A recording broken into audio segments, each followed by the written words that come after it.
people really trying to. So I'm gonna just get this over quick because it's super self-explanatory. It's sad that people have to create drama over barely anything, and I'm not trying to like throw myself in the mix or anything. I'm just gonna say something right quick because I can tell that some people would do the same thing if they were put in that situation. I would have done the same thing because what else can you do? Not everybody has put the time in to learn other languages. Maybe some people don't even have time, and some didn't even think about it. So, when MWII was doing what he did in Argentina or whatever, I don't know where exactly he's at, or it might have been just a jersey that dude was wearing, but I gotta be playing. Like, what was he supposed to do? And when like you don't know the language, what there's nothing else that you can really do. You're kind of limited in what you could do. So I mean, it's really just it's just stupid. And it does sound like the one who responded to ISO Speed, I'm not gonna say names, but it sounded like he was kind of racist. I ain't even gonna cap. Like I don't know. I don't know though.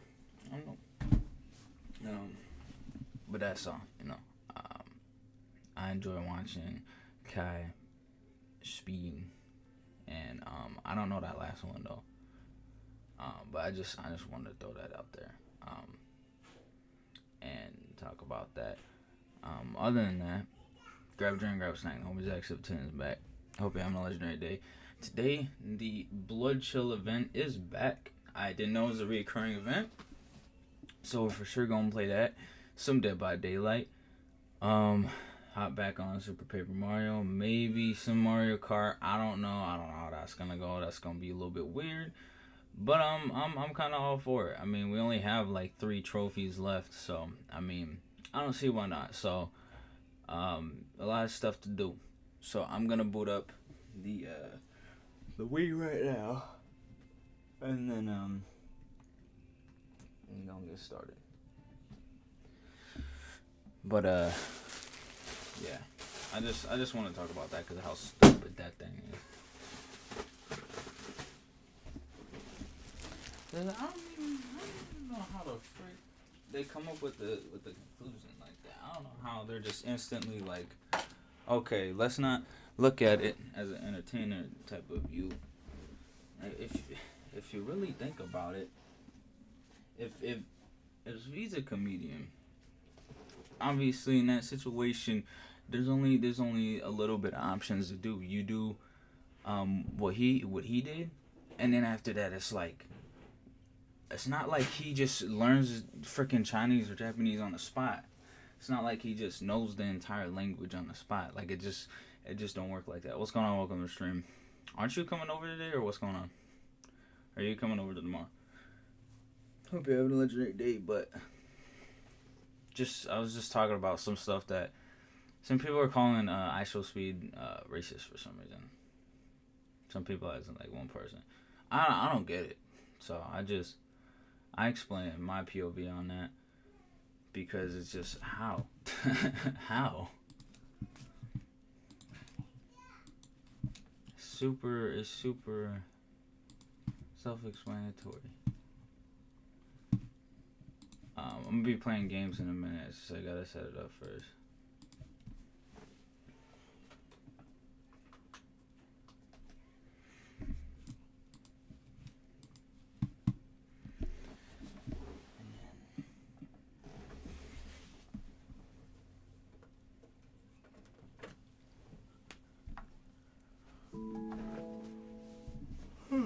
That was quick.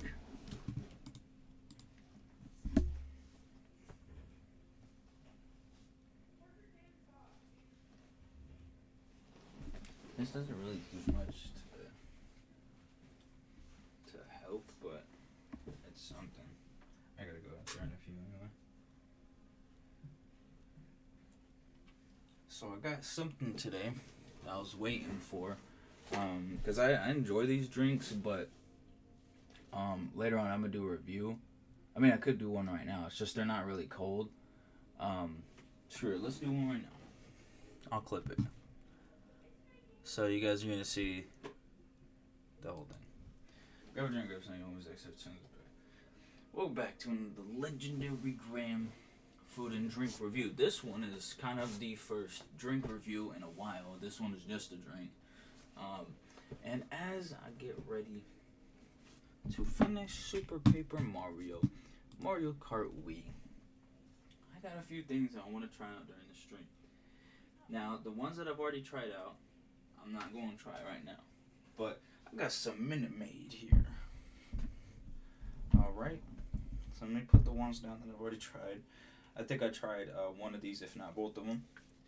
But I have tried lemonade, pink lemonade, but we're going to do it anyway. Because we're going to be doing the good old stuff. Yeah, so let's get it. It's a little bit cold, so I'm gonna put this on. You know, it's weird. It's cold, even though the heat is on. I had a blanket on. I don't know.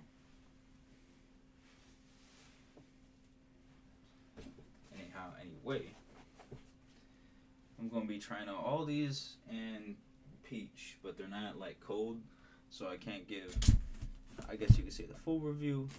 But they're beverages, they're drinks.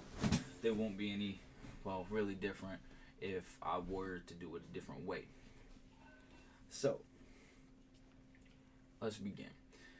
First one we got up here, or the first two are kind of the most popular, are lemonade and pink lemonade. Is the ones I tried before, so I'm gonna try out, I think, the first ever one I tried with lemonade.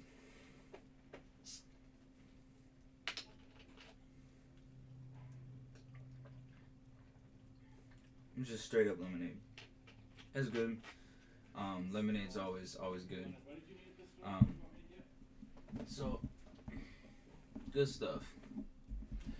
Next up, pink lemonade. I don't know the exact ingredients for pink lemonade because there's pink lemonade and then there's strawberry lemonade. Both of them very good. One's not better than the other because, again, like I just said, both of them pretty good. I just want to see what pink lemonade's mad at. Lemonade. What is it made out of? Now, what exactly is it? Red coloring? Are you sure? Because I'm about to taste it.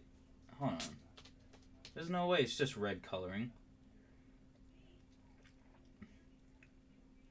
Because it tastes a little bit different.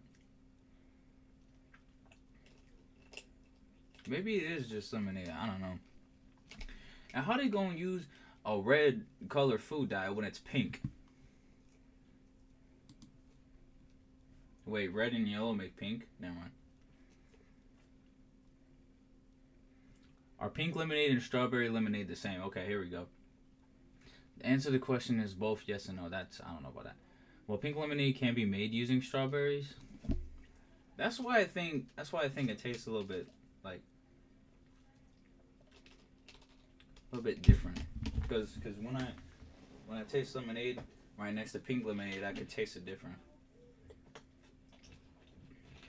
And there's a difference, I feel like, but I don't know.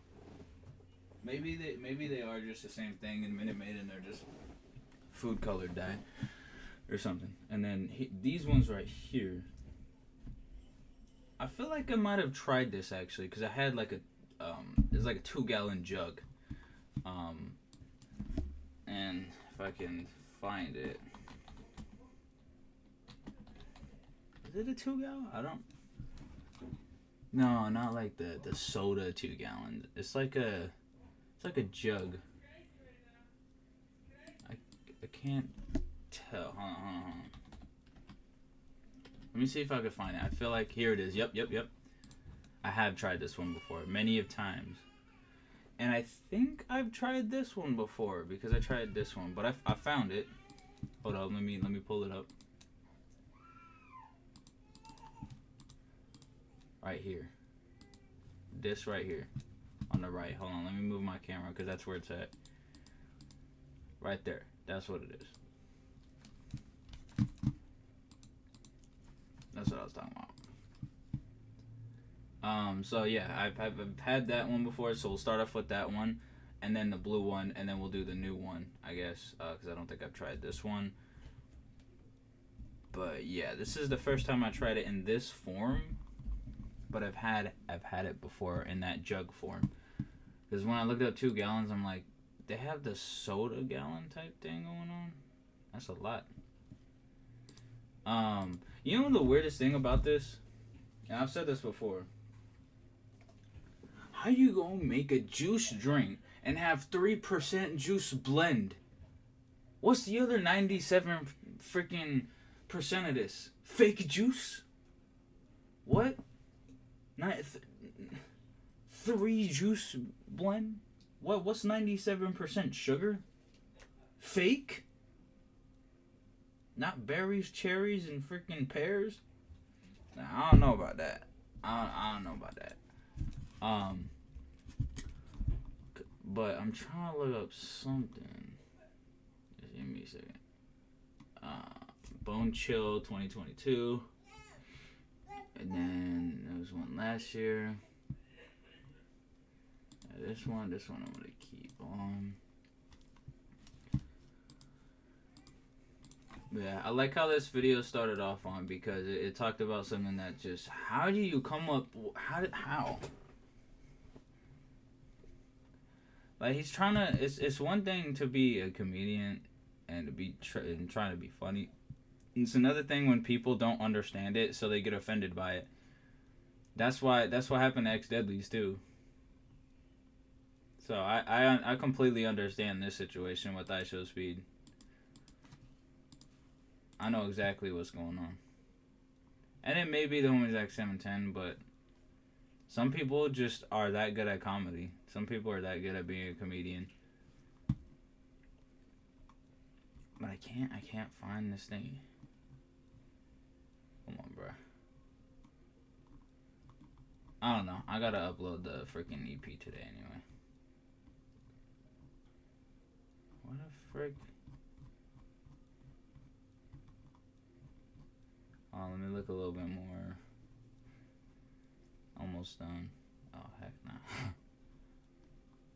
Yeah, I don't know. That's not. There's these, but it's great. Anyway. About him. How is that racism, bro? I just don't know about that. This is why. Anyhow, let's do this. Let's get started. Why is this TV not turning on? What the frick is going on?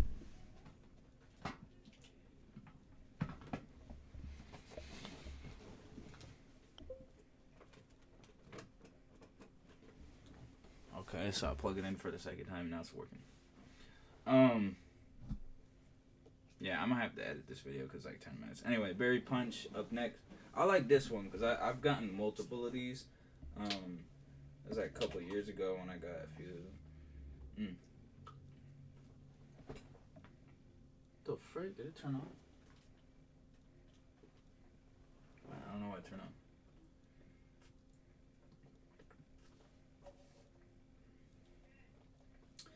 I for sure taste that. I assume those are cherries. I don't know what else they would be. Yeah, the blueberry, and then I'm not really sure what a pear would taste like, but I for sure taste it.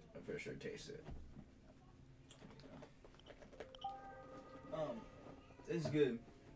It's good. It's a 10 out of 10. There's not really much to say though. I don't even know if I should upload this on its own video because there's not really much to say, but they are good. Now, blue raspberry. These are made with pears, raspberries, and that is it. So I don't know what blues is for.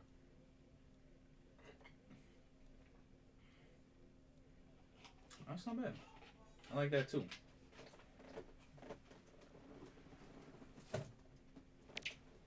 And then this is the one that I have yet to try. Not really much to review because I already did on this video. Oh yeah, I gotta check this out. Today's play history. Yep. Every trophy in the game. That's 50cc, this one's 100cc. Or vice versa. 6 hours, I think, on freaking... I forgot I could do this. This is cool. What was on the 25th? This is Metroid Prime. The frick? Metroid Prime 2. And then Metroid Prime 1. And then the 20th of November, Metroid Prime 3. The 22nd of November was the first Metroid Prime. And then the 25th of November was the second Metroid Prime. And that's clean.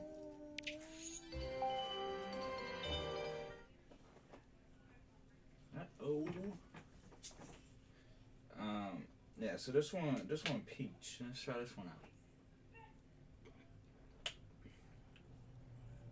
Okay. Okay, that's a little bit different. Alright, I'm gonna let this game start 1 second.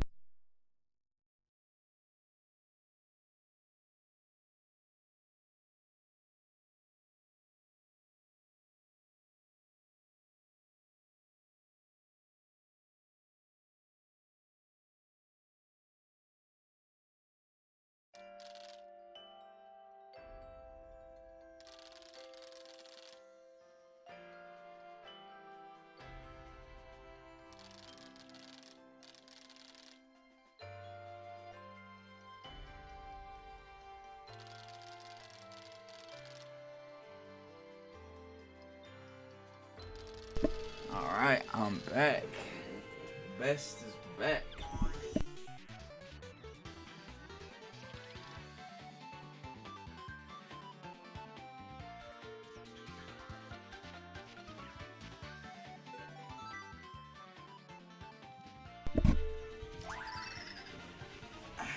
Shoot. Ain't on no pussy shit. Let's go. I cooled this one down a little bit. I don't think they need to be cooled down, but I'm gonna save this drink until I heat that up.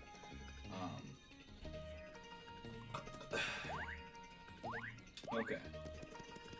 So, I mean, it's kind of obvious where I gotta go right now, so I'll just put the pieces together until. Wait a minute. She's down. She needed something. Hold on. There we go. She needed something.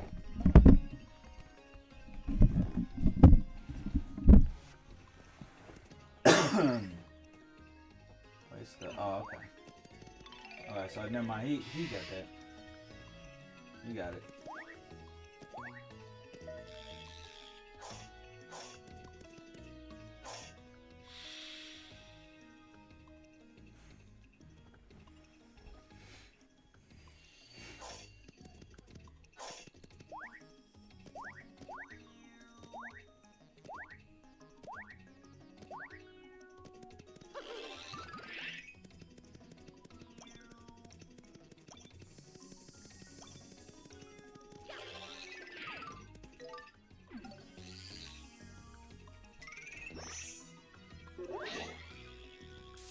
It's just a blue block.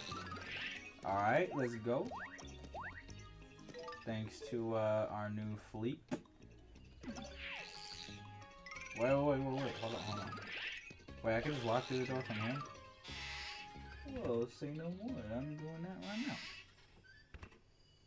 Whoa, what the frick? Mirror hall? Aw, heck no. They got... Oh, it's a puzzle. Oh, great.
It's actually midterm season for a lot of you, so maybe Grammarly can help you as well. Grammarly is just a must-have desktop app.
bombs at each other online. And then Brittany Griner is finally free, but so is the Merchant of Death. Right, so Griner, the WNBA star and two-time Olympic gold medalist, was arrested in a Moscow airport last February for allegedly illegally carrying a cannabis oil, with her then almost immediately put on trial, convicted, and sent to a penal colony last month, where horrifyingly she was prepared to stay for the next 8 years. But now that's all come to an end after Biden announced that she is actually coming home, saying that the U.S. agreed to a prisoner swap exchanging Griner for the notorious Russian arms dealer Viktor Bout, otherwise known as the Merchant of Death, who has been locked up in the U.S. for 12 years. Or if you don't know about him, he began gun running in the wake of the Soviet Union's chaotic collapse, then making a name for himself selling weapons to rebels, terrorists, and shady governments all over the world, even inspiring the 2005 film Lord of War, in which he was played by Nicolas Cage. But now, both are free, and while it's a diplomatic win for Biden, it's also taken some of the spotlight off of Russia's war in Ukraine, where Kyiv actually made one of its most daring moves on Monday, striking 2 military bases with drones hundreds of miles deep into Russian territory. But where I'll leave this story is with the obligatory fuck Putin, and also I'd love to know your thoughts here regarding this exchange. And then, China just invented a motherfrackin' invisibility cloak.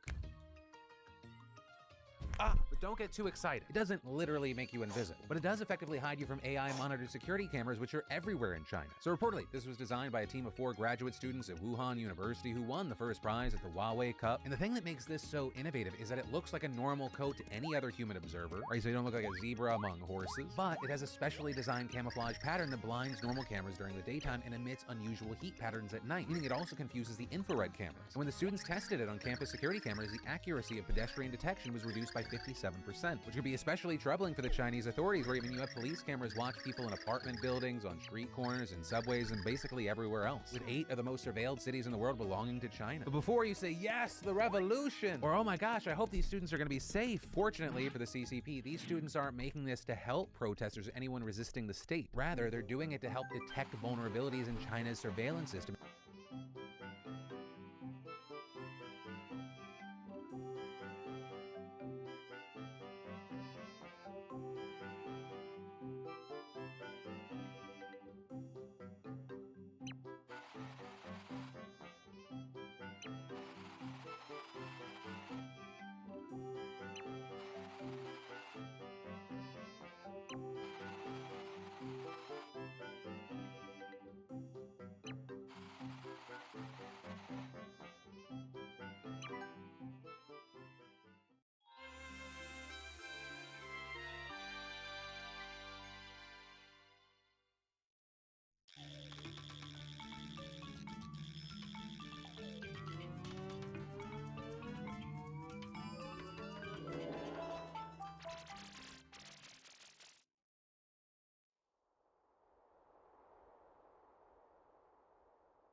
What?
Advanced cybersecurity tech. But as far as what's next on the agenda, they plan to expand their cloaking tech to inanimate objects and cars, also aiming to undermine other types of cameras like those using remote sensing, satellites, and aircraft. So, you know, nothing concerning at all. And then Apple is giving the FBI the middle finger, sort of, with Apple announcing yesterday that they will be providing the option for users to fully encrypt their iCloud backups, with the goal of putting that data out of reach for most hackers, but also notably law enforcement. Or because, well, notably it said that iMessages between Apple devices are already end-to-end encrypted. Most users also back up their iMessages, photos, and other content to their iCloud, where Apple could then retrieve it for locked out users or law enforcement, also making it reachable by determined hackers to use for embarrassment at best and extortion at worst. So Apple has decided that the best option is to make data end-to-end encrypted within the cloud. Though, a key thing here is they've actually been trying to do this for years. Right back in 2020, they floated the idea, but the FBI pushed back against it, so they dropped it. Instead, at the time, just walling off specific data like passwords, payment, and health information within the cloud. But now, all data will be encrypted within iCloud, with the exception of things like emails, calendar, and contact data because they require interoperation with multiple providers. Now, with this, it's expected that law enforcement and governments are going to have something to say about it, considering their long-standing opposition to encryption in the name of national security. But what this is going to look like, it's up in the air, whether it be the complaints we saw last time or even legislative or court action. And in fact, late last night, the FBI told the Washington Post it is, quote, deeply concerned with a threat end-to-end and user-only access encryption posed. But either way, it looks like we're going to be seeing this option rather quickly, with it reportedly set to be available to US users by the end of the year and international users next year. So let me know, do you love this? Do you hate this? Are you somewhat torn?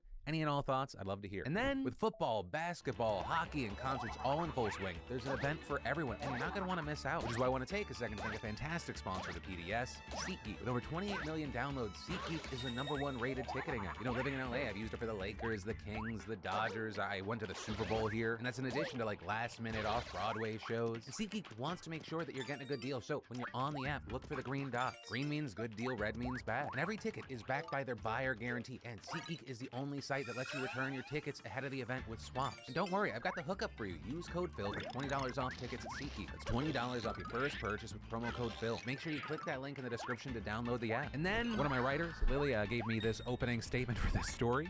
Prepare yourself. States are slamming TikTok harder and faster than how your mom usually asks for it. Lily, this is a family show. It's Christmas in 17 days. But Lily is correct. Right, we've talked about previous efforts at the federal level to impose bans and other regulations on the app many times before, but now what we're seeing are state leaders taking the matter into their own hands. Just yesterday, for example, Texas Governor Greg Abbott ordered that all state agencies ban the use of TikTok on any government-issued phones and computers. And in a letter to state officials, Abbott specifically cited concerns over data security on the Chinese-owned app, writing, "TikTok harvests vast amounts of data from its users' devices, including when, where, and how they conduct internet activity, and offers this trove of potentially sensitive information to the Chinese government." And adding, while TikTok has claimed that it stores U.S. data within the U.S., the company admitted in a letter to Congress that China-based employees can have access to U.S. data. And it's also been reported that ByteDance planned to use TikTok location information to surveil individual American citizens. With the letter also going on to mention how China's 2017 national intelligence law requires businesses to help China with intelligence work, including data sharing, and noting that the algorithm already censors certain topics that are politically sensitive to the Chinese government. But also, a key thing here is that Abbott is just the most recent Republican governor to take this kind of action. I mean, just this week alone, you had Maryland's Republican governor issuing an emergency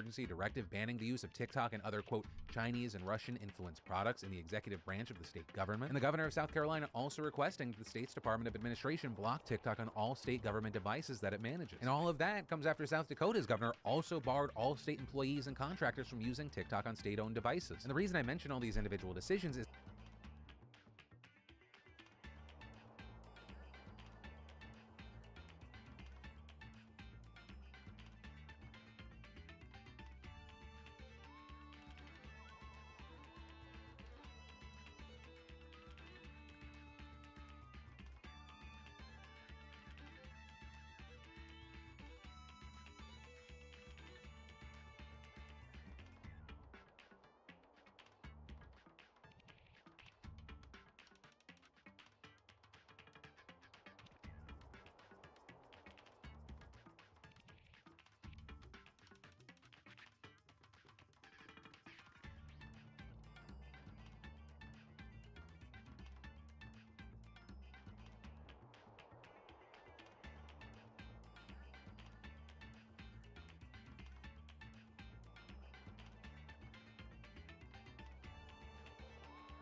is that these things are happening in rapid succession. Right prior to the last 2 weeks, Nebraska was the only state to impose these kinds of bans, and they did it back in 2020. But all of this now is likely in part due to the fact that last week, FBI Director Chris Wray raised new concerns about the app, saying its algorithm allows them to manipulate content and if they want to use it for influence operations, which is why more bans could be on the horizon. With just this week, a group of Wisconsin's members of Congress asking the state's Democratic governor to ban TikTok from state devices, and legislators in Arkansas drafting a similar bill for the next session. Hell, just yesterday, Indiana's Attorney General filed 2 lawsuits against TikTok, with the first accusing the company of misleading users about how safe the app is for children, claiming that it exposes them to inappropriate content despite its 12+ age rating on the App Store. And the second alleging that the platform deceived customers about China's ability to access their data, saying that it has the ability to spy on, blackmail, and coerce users in the name of Chinese national security. And those suits are actually massive because they've been described as the first of their kind content, and that's really happening. And that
Now, with fandoms, you might automatically jump to the most extreme situations. Or you think about the most extreme fans, you think about scary stories, hearing about celebrities being stalked and harassed. Right online, there have been instances of like extreme fans, stalkers showing up, police getting involved. I mean, there was a story, I won't mention who, but police had to show up and shoot and kill this person. Then you see situations like Tana Mojo having a stalker sending her photos of a guy holding a knife outside of her house. Now he found my new house's address. He lives out of a van. He messages me like... People be like that.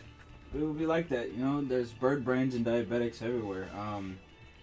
And when you have stands like that, it's one thing to be a fan, maybe have some type of fantasy with the person they look up to, or a role model that is to them.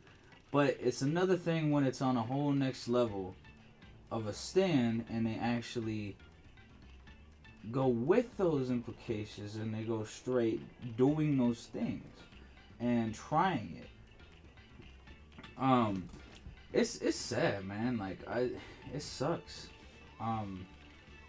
But some people are in that situation where they never got taught what is right and wrong, especially in the situation there, and how it would affect them, both people involved, or everybody involved, really. And it sucks that some people will stalk celebrities on the internet and go to the lengths where they be stalking them for years, and it's super sad.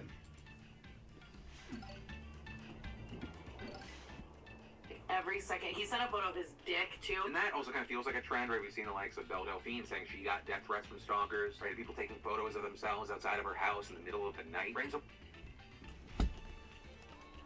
but I mean, when you, it's one thing to put yourself out there, right? But it's another thing when you try to swat somebody, and you getting death threats.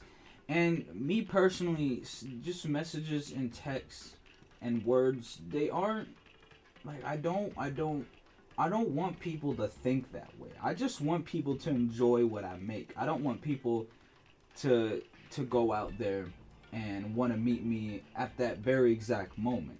If I do meet and greets, if I go to shows, or if I do this and that, then for sure, I don't mind say what's up, and then take photos of me. But it's a whole nother thing when you wanna do anything beyond that. we see these stories in the news all the time, but Stever says that this kind of dangerous behavior may not be directly related to that person's parasocial relationship with a celebrity in the way that we think. There are people out there who think celebrity worship is a slippery slope to mental illness. I haven't seen it. I've done case studies of fans for over 30 years, and I meet a lot of fans face to face. Most of the fans I meet who are troubled fans, who are engaging in a way that's not healthy, have an underlying mental illness. So Stever's saying that it's less to do with the parasocial attachment and far more with the pre-existing mental illness that they've been are engaging in a way that's not healthy. Case studies of fans for over 30 years, and I meet a lot of fans face to face. Most of the fans I meet who are troubled fans, who are engaging in a way that's not healthy, have an underlying mental illness. Yeah, and that instantly the first person that I can think of is diabetic. The ex-Debbie's clone. That's the first person that I can very much see having something for sure is troubling them in such a way where I'm not sure what's going on there, and I'm not really sure where the parents are at. Stever's saying that it's less to do with the parasocial attachment and far more.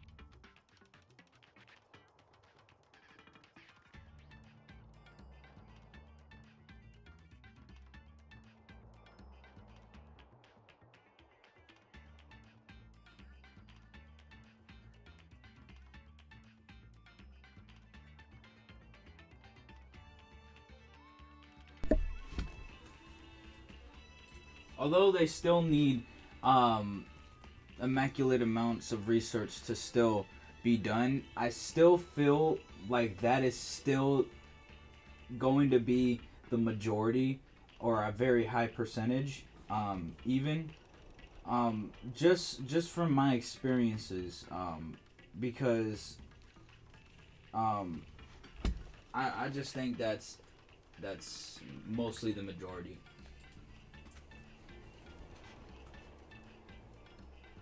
This idea that the behavior of superfans and stalkers being separate, that's actually been echoed by a number of people who have experienced it themselves. With Alexis Bowater, for example, a TV presenter and news reporter in the UK who's been stalked herself, telling BBC News that she feels that superfans and stalkers have little in common. Though here, it is also worth noting that I've done case studies of fans for over 30 years. Right, people taking photos of themselves outside of her house in the middle of the night. Right, so we see these stalkers being separate superfans on this topic. Also, what are your experiences with this, or experiences that you've also witnessed? But that is where today's show ends. As always, thank you for watching. And overall, I just kind of hope the best for them, and kind of hope they don't make any mistakes, and do anything that they will regret and not very much want to do in the long run. So overall, it sucks that people are like that, but evidence like that, and then instantly just how it connects with my personal experiences in general, really is something that I wanted to talk about. And it's kind of sad because knowing that the Bird Hog has been a fan of my channel for as long as he has been, and then to watch my content pretty much no matter where I go, even if it's on X Deadlies, even if it's on TheHomieZach710, even if it's on Emperor Ultimate, no matter what, one way or another, he will always want to watch something of me. And it's very weird. It's very weird. Like he'll want to watch my content, and then next it's like a toxic a very much toxic relationship, for lack of a better term. It's and again, back onto what most likely could be the underlying issue being mental illness. And knowing him in real life for pretty much over a decade now, since 2008, and knowing him personally, I can really understand pretty much everything there. And yeah, I get it, and I see it, and there's proof in just seeing what they do, and he hasn't done much or changed at all. So I don't know overall.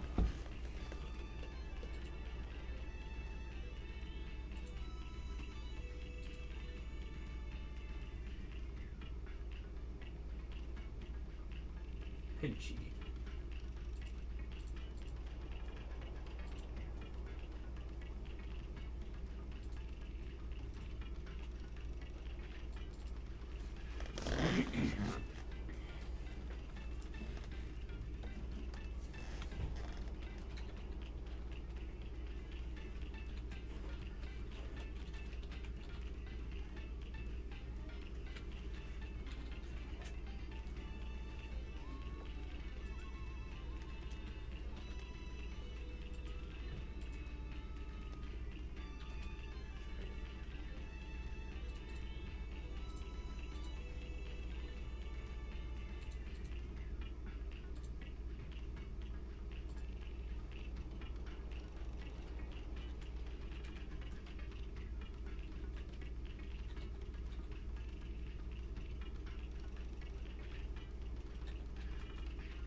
Alright, I'll get to playing in a second. Just give me a second.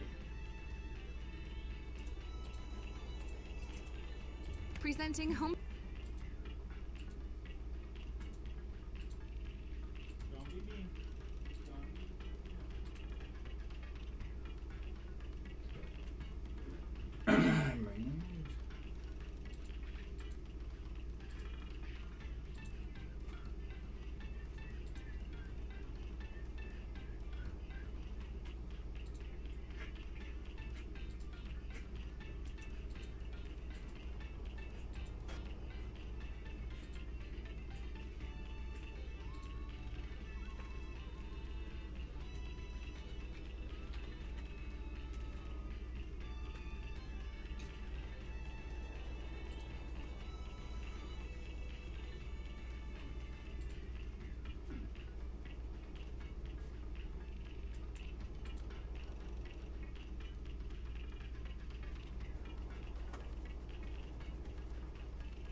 Yo, what the frick?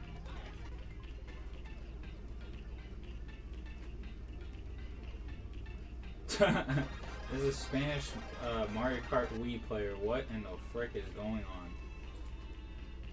And he modifies and hacks Mario Kart Wii. That's okay.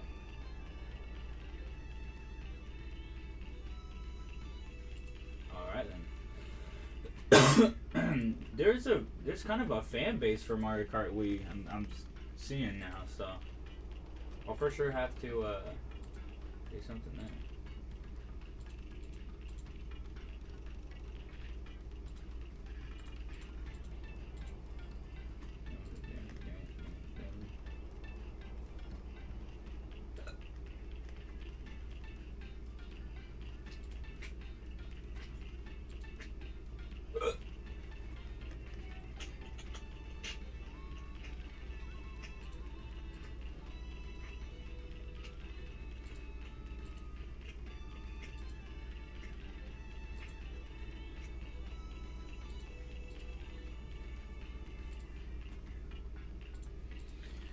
Okay, just wanted to catch up on all of that.